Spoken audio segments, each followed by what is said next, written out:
Rokmi sme našli na internete zázračný živý plod, objednali sme si ho a pozrite sa. Majiteľom týchto rastlín som cirka nejaké 2 mesiace. Som si veľmi spokojný.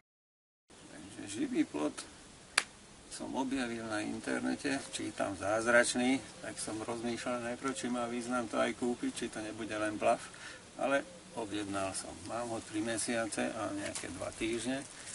Celkom som spokojný. No tento zázračný živý plod sme si kúpili pred 3 rokmi. Našli sme to na webovej stránke. Krásne je to. Ako najrýchlejšie rastúci živý plod som našla práve tento. Je to naozaj vzácna surovina, a treba ku nej aj tak pristupovať. Objednal tak okolo tých 80 kusov najprv. Také tenké, pol centimetrov, meter vysoké to boli. Tie som zasadil, polieval, dal som tam troška umelého hnojiva a takéto silné, hrubé už konáre, krásna rastlina vyrásla. Keď to prišlo, to vyzeralo hrozne, holé paličky, tenučké, ale v podstate behom mesiaca, 2 to krásne všetko sa to zazelenalo bez nejakých väčších problémov.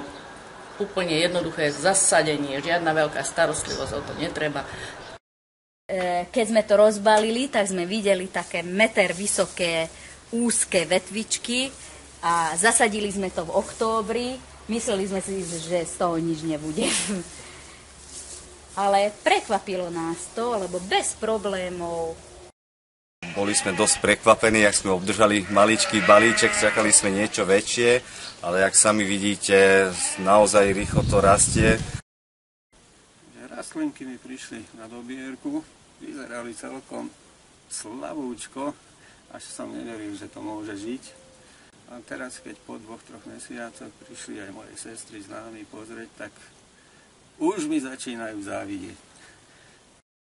No manžel povedal, že z toho nebude nič, lebo keď sme otvorili zásielku, no také tenučké planty, vetvy to boli, že sme mysleli, že z toho naozaj nič nebude. Ale vidíte. 50 m, že to dorastie. Tak to som zvedáva. A potom už keď tu vyrastla, hovorím, čo som vám povedal? Tak jej akože klesli peria. No. Boli sme prekvapení, lebo rýchlejšie to ráslo, ako sme si to predstavili. Veľmi rýchlo. Polievali sme to a krásne to rástlo. Vody to musí mať samozrejme, keď sa to zasadí ako každá rastlina. A teraz je to už naozaj pekné. Nie je to náročný plod. Ja tu nemám veľmi veľa času ani polievať a žije mi to.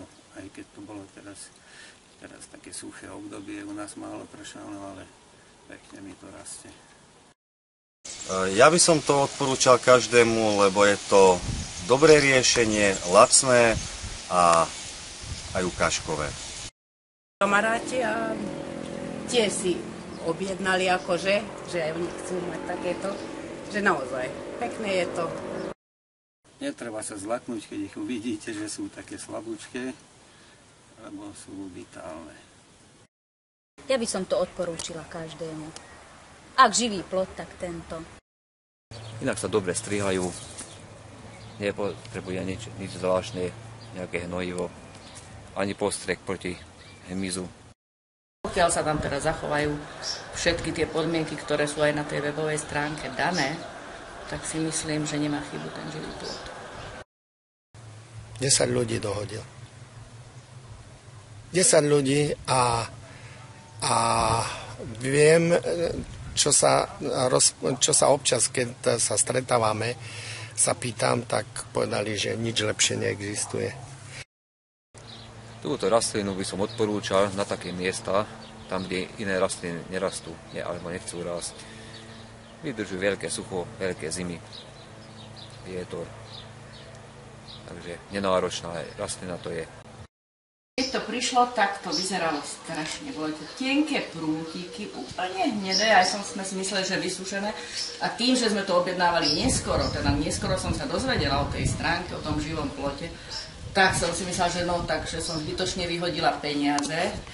Ale napriek tomu najprv sme ich trošku dali do vody a oni sa pozbierali. Behom 2 týždňov bolo vidieť, že sa to preberá k životu. No ale teraz naozaj akože narastlo to za tie 2-3 mesiace, to už pol metra dá sa povedať, že narastlo, je to pekné, zelené. Takže fakt, že každý, kto potrebuje nejak kvôli súkromiu alebo utvoriť si krásnu stenu zelenú, veľmi vďačná, veľmi naozaj jednoduchá výsadba aj údržba, všetko, myslím si, dá sa aj tvarovať.